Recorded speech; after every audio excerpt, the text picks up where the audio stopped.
नमस्कार. आज आपण वांगी आणि बटाटे याची एक वेगळी अशी भाजीची रेसिपी बघणार आहोत. त्यासाठी मी इथे 4 बटाटे घेतलेले आहेत आणि त्याचे उभे उभे काप केलेले आहेत आणि वांगी आपण रफली ज्याप्रमाणे चॉप करतो त्याप्रमाणे चॉप केलेले आहेत. त्यानंतर इथे एक कढई घेऊया. त्यामध्ये 2 ते 3 टेबलस्पून तेल घातलेलं आहे आणि जसे आपण थोडेसे बटाटे तेलावर आपल्याला शिजवून घ्यायचे आहेत. पूर्ण कुक नाही करायचे आहेत. 70 ते 80% आपल्याला शिजवून घ्यायचे आहेत. त्यानंतर आपण बटाटे शिजत आहोत तोपर्यंत इथे टॅमॅटो आणि कांद्याची एक पेस्ट बनवून घेणार आहोत. 2 टॅमॅटो आणि 1 कांदा असा वापरलेला आहे मी पेस्टसाठी. पेस्ट इथे आपली छान तयार झालेली आहे आणि आपण इथे बघतो तर बटाटे पण आपले बऱ्यापैकी शिजलेले आहेत. मग त्यामध्ये आपण वांगीसुद्धा घालूया आणि वांगी आणि बटाटे आता एकत्र 3 ते 4 मिनटं शिजवून घेऊया वाफेवर. इथे बघू शकता तुम्ही बटाटे छान दाबले जात आहेत. याचा अर्थ बटाटे आणि वांगी बऱ्यापैकी 70 ते 80% एवढे कुक झालेले आहेत. त्यानंतर आपण सेम कढई वापरणार आहोत.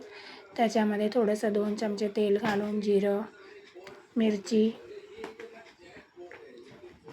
लसूण, लाल मिरची, कढीपत्ता असं छान सगळी आपण त्याच्यावर फोडणी घालणार आहोत. फोडणी जेवढी चांगली होईल तेवढीच आपली भाजीला टेस्ट चांगली लागते.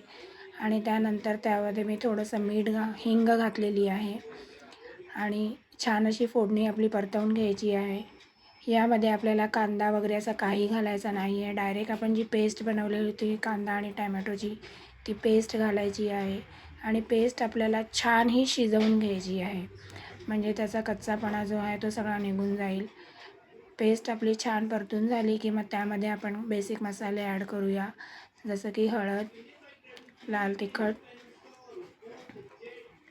त्यानंतर मी इथे घातले आहे अर्धा चमचा धणेपूड, अर्धा चमचा जिरेपूड आणि वरून पावभाजी मसाला घातला आहे. त्याचा मेन टेस्ट येते ती पावभाजी मसाल्याने. जवळजवळ अर्धा चमचा एवढा पावभाजी मसाला घातला आहे आणि छान मसाले आणि ग्रेव्ही आपल्याला परतून घ्यायची आहे. आणि वरून मी अर्धा चमचा काळा मीठ आणि अर्धा चमचा आपला पांढरा मीठ असं चवीपुरतं मीठ घातलेलं आहे. तुम्हाला कुठलंही एकच टाकायचं तर तुम्ही एकही टाकू शकता आणि दोघी टाकायचे तर दोघी टाकू शकता. त्यानंतर ग्रेव्हीमध्ये मसाले आपल्याला छान भाजून घ्यायचे आहेत. ग्रेव्ही थोडीशी आपल्याला थिक करायची आहे म्हणजे त्याला टेस्ट अजूनही चांगली, चव अजूनही चांगली लागते. आणि ग्रेव्ही आपली थोडीशी जाडसर झाली की मग त्यामध्ये आपण शिजवलेले वांगी आणि बटाटे घालूया. आणि तुम्हाला जर ग्रेव्हीवाली भाजी आवडत असेल तर तुम्ही त्यामध्ये पाणी ॲड करा.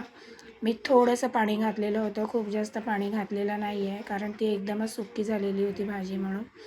तुम्ही तुमच्या आवडीप्रमाणे सुक्की आवडत असेल तर सुक्की ठेवा आणि थोडी ग्रेव्ही हवी असेल तर थोडं पाणी घाला. आणि बघा अशा पद्धतीने आपली वांगी आणि बटाट्याची अप्रतिम चवीला सुंदर अशी भाजी तयार झालेली आहे. आणि वरून भरपूरशी कोथिंबीर घाला आणि वरून मी थोडी कसुरी मेथीसुद्धा घातलेली होती हातावर क्रश करून.